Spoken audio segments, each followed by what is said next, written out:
সিঙ্গুর শুধু একটা রাজ্য রাজনীতির চর্চিত নাম নয়, জাতীয় রাজনীতিতেও চর্চিত নাম এই সিঙ্গুর।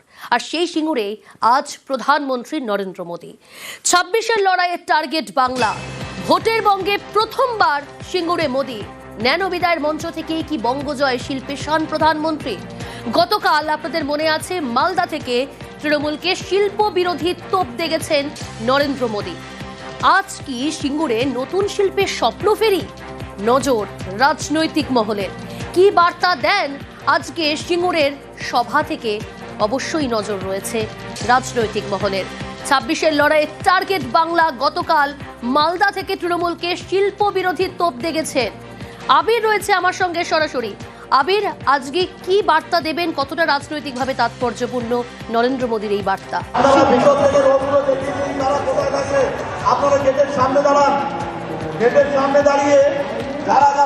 দেখো, এই রাজ্যের নির্বাচন পূর্ববর্তী সময়গুলোতে যখন প্রাক নির্বাচনী প্রচার চলে তখন বরাবর হচ্ছে যে শিল্প কেন্দ্রিক আলোচনা বারবার ধরে উঠে আসে এবং এই রাজ্যের ক্ষেত্রে কেন বৃহৎ শিল্প নিয়ে বারবার ধরে কটাক্ষ শুনতে পাওয়া গিয়েছে বিভিন্ন বিরোধী রাজনৈতিক দলগুলোকে। তো সিঙ্গুরের মাটিতে দাঁড়িয়ে বিজেপির তরফ থেকে যেখানে খোদ নরেন্দ্র মোদী তিনি সভা করছেন, সেখানে অবশ্যই রাজ্যকে তারাই শিল্প সংক্রান্ত খোঁচা দিতে চান এবং যে কারণেই সিঙ্গুরের জমিকে তারা ব্যবহার করছেন। কিন্তু প্রসঙ্গত রাজনৈতিক দিক থেকে আলোচনা তো যেটা গত কয়েকদিন ধরে সিঙ্গুরে বিজেপির সভাকে ঘিরে উঠে এসেছে, যে যখন কৃষকদের জমি রক্ষার আন্দোলন এখানে হয়েছিল, সেই আন্দোলনের ক্ষেত্রে তৎকালীন যারা কৃষকরা আন্দোলন করেছিলেন বা এই সিংহের বেড়ি, যেটা ওই যেখানে প্রস্তাবিত কারখানার যে জমি ছিল যার মাঝে আজকে এই সভাটি হচ্ছে, সেখানেও বারবার ধরে বিজেপির বিভিন্ন নেতৃত্ব, কেমনকি খোদ রাজনাথ সিং, তিনি যখন বিজেপির সর্বভারতীয় দায়িত্বে ছিলেন সাংগঠনিক ক্ষেত্রে, তিনিও এখানে ছুটে এসেছিলেন এবং সেই মঞ্চেও তিনি ছিলেন। ফলে আজকের যে সভা এখানে হতে চলেছে, সভা থেকে দাঁড়িয়ে সেই সময়ের প্রেক্ষিতে আজকের দিনে দাঁড়িয়ে যখন তৃণমূলকে বিজেপি খোঁচা দিতে চায়, সেই সময়কে কিভাবে তারা ব্যাখ্যায় আনতে চায় সেদিকে রাজনৈতিক মহলে নজর রয়েছে। দ্বিতীয়ত, তৃণমূল কংগ্রেসের বক্তব্য হচ্ছে যে তারা কখনো শিল্পের বিরোধিতা করেননি, তারা কখনো বলেননি যে এখানে কারখানা নাও। তাদের বক্তব্য, তারা বলেছিলেন যে অনিচ্ছুক কৃষকদের জমি ফিরিয়ে দিয়ে বাকি জায়গাতে শিল্প বা কারখানা তৈরি করা হোক, সেই দাবি মেনে নেওয়া হয়নি এবং তার পরবর্তী সময় সিঙ্গুরকে ঘিরে ধাপে ধাপে বিভিন্ন রকম বিষয় ঘটেছে এবং সেটাও রাজনৈতিক আলোচনাতে থেকে গিয়েছে। এবং গত 2024-এর লোকসভা নির্বাচনেও এই শিল্প বিরোধিতার তকমা নিয়ে নির্বাচনী প্রচারে বারবার ধরে বিজেপি বা অন্য রাজনৈতিক দল ব্যবহার করলো। কি দেখতে পাওয়া গিয়েছিল যে সিঙ্গুর এবং তার সংলগ্ন যে হরিপাল বিধানসভা রয়েছে, দুটো জায়গাতেই প্রাপ্ত ভোটের নিরিখে তৃণমূল কংগ্রেস অনেকটা এগিয়ে রয়েছে। ফলে এই যে সাংগঠনিক লড়াই, ভোট পাওয়া বা না পাওয়ার যে লড়াইয়ের যে জায়গা, সেটা অবশ্যই আজকের জায়গাতে থাকছে। কিন্তু যারা এখানে বিজেপি কর্মী সমর্থকরা এসে হাজির হয়েছেন এবং যেহেতু সিঙ্গুরের মঞ্চ থেকে প্রধানমন্ত্রী নরেন্দ্র মোদী সভা করতে চলেছেন, এই জায়গা থেকে মূলত যে বার্তা তারা দেবার চেষ্টা করবেন সেটা গোটা রাজ্যের প্রেক্ষিতে দাঁড়িয়েও অত্যন্ত গুরুত্বপূর্ণ। তার কারণ জমি আন্দোলনের ভূমি হিসেবে সিঙ্গুর নন্দীগ্রামের নাম বারবার ধরে রয়েছে। ফলে আজকের এই মাটিতে দাঁড়িয়ে মনে করা হচ্ছে তিনি হয়তো শিল্পকেন্দ্রিক কোনো ঘোষণা করে আসলে তাদের প্রধান বিরোধী দল এই রাজ্যে তৃণমূল কংগ্রেসকে বেকায়দায় ফেলার জন্য তিনি কিছু ঘোষণা করতে পারেন। কিন্তু রাজনৈতিক দিক থেকে সেটিকে ভোট প্রচারে নিয়ে আসা এবং তার মোকাবিলা তৃণমূল কংগ্রেসও কিভাবে করবে সেটিও নজরে।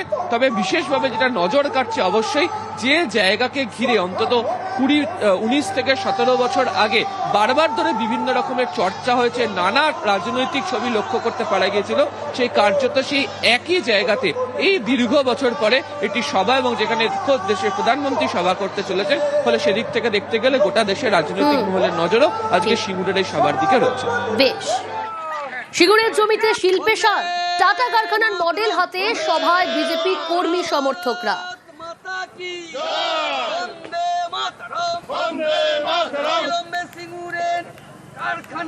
সারা পশ্চিমবঙ্গে বেকার সমস্যা আজকে জর্জরিত, তাই আজকে আমরা রাস্তায় নেমে এই প্রতীকী আন্দোলন করছি।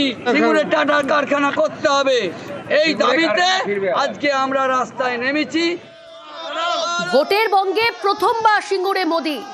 সুস্মিতা রয়েছে আমার সঙ্গে সরাসরি। সুস্মিতা, একেবারে শেষ মুহূর্তের প্রস্তুতির ছবিটা জানতে চাই এবং একই সঙ্গে আজ কি কি কর্মসূচি রয়েছে প্রধানমন্ত্রী?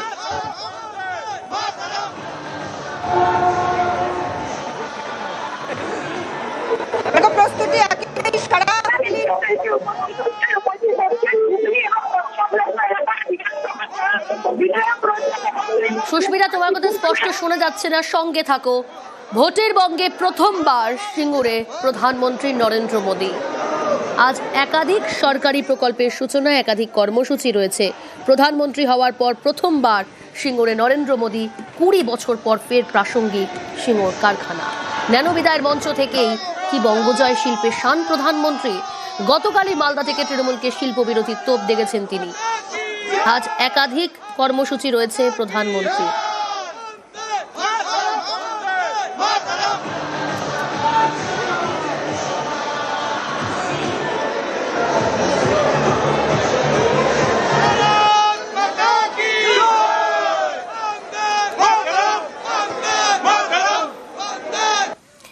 সিঙ্গুরে সভার আগেই উন্নয়ন বার্তা প্রধানমন্ত্রীর। আজ সিঙ্গুরে একাধিক প্রকল্পের উদ্বোধন মোদীর। বাংলার উন্নয়নে গতি আনবে বিজেপি, দাবি মোদী। এক্স হ্যান্ডেলে পোস্টে দাবি প্রধানমন্ত্রী।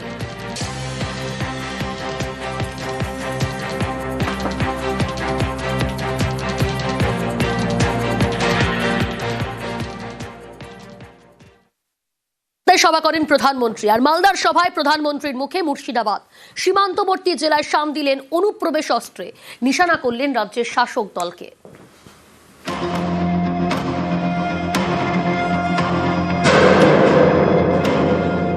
पश्चिम बंगाल के अनेक क्षेत्रों में आबादी का संतुलन भी बिगड़ रहा है। कई जगह तो बोलचाल भी बदलने लगी है। मालदा, मुर्शिदाबाद सहित पश्चिम बंगाल के अनेक क्षेत्रों में दंगे भी बढ़ने लगे हैं। পশ্চিমবঙ্গের সীমান্তবর্তী জেলা মালদা। ভোটের আগে সেখানেই সভা প্রধানমন্ত্রীর। মালদার সভা থেকে অনুপ্রবেশ অস্ত্রের শান নরেন্দ্র মোদীর। पश्चिम बंगाल के अनेक क्षेत्रों में आबादी का संतुलन भी बिगड़ रहा है। कई जगह तो बोलचाल भी बदलने लगी है। मालदा, मुर्शिदाबाद सहित पश्चिम बंगाल के अनेक क्षेत्रों में दंगे भी बढ़ने लगे हैं। टीएमसी के नेता, टीएमसी का सिंडिकेट सालों से यहाँ घुसपैठियों को बसाने, उन्हें वोटर बनाने का खेल खेल रहा है। जो घुसपैठिए हैं वो गरीब का हक छीनते हैं, नौजवानों का काम छीनते हैं, बहनों बेटियों पर अत्याचार करते हैं। घुसपैठियों और यहाँ के सत्ताधारी लोगों के इस गठजोड़ को तोड़ना ही होगा। भाजपा सरकार बनते ही घुसपैठ और घुसपैठियों पर बड़ा एक्शन लिया जाएगा। बंगाल के सामने एक बहुत बड़ी चुनौती घुसपैठ की है। पश्चिम बंगाल में भी बहुत जरूरी है कि घुसपैठियों को बाहर किया जाए। ये घुसपैठियों को बाहर निकालना चाहिए कि नहीं निकालना चाहिए? लेकिन टीएमसी सरकार के रहते ये संभव है क्या? आपके हकों की रक्षा करेंगे क्या? आपकी जमीन की रक्षा करेंगे क्या? आपकी बहन बेटियों की रक्षा करेंगे क्या? ये घुसपैठियों को कभी भी निकालेंगे क्या? মালদা এবং মুর্শিদাবাদ দুই জেলা মিলিয়ে মোট বিধানসভা আসন 34টি। 2021-এর বিধানসভা নির্বাচনে বিজেপি জিতেছিল 6টি আসনে। বাংলাদেশ সীমান্তবর্তী এই দুই জেলাতেই বড় সংখ্যায় মুসলিম ভোটার। মালদার সভা থেকে কৌশলে মুর্শিদাবাদের প্রসঙ্গ তুললেন প্রধানমন্ত্রী, শান দিলেন অনুপ্রবেশ অস্ত্রে। आज आपका उत्साह देखकर पूरे विश्वास के साथ कह रहा हूं, इस बार बंगाल के लोग भी बीजेपी को भारी बहुमत से विजयी बनाएंगे। নিউজ 18 বাংলা।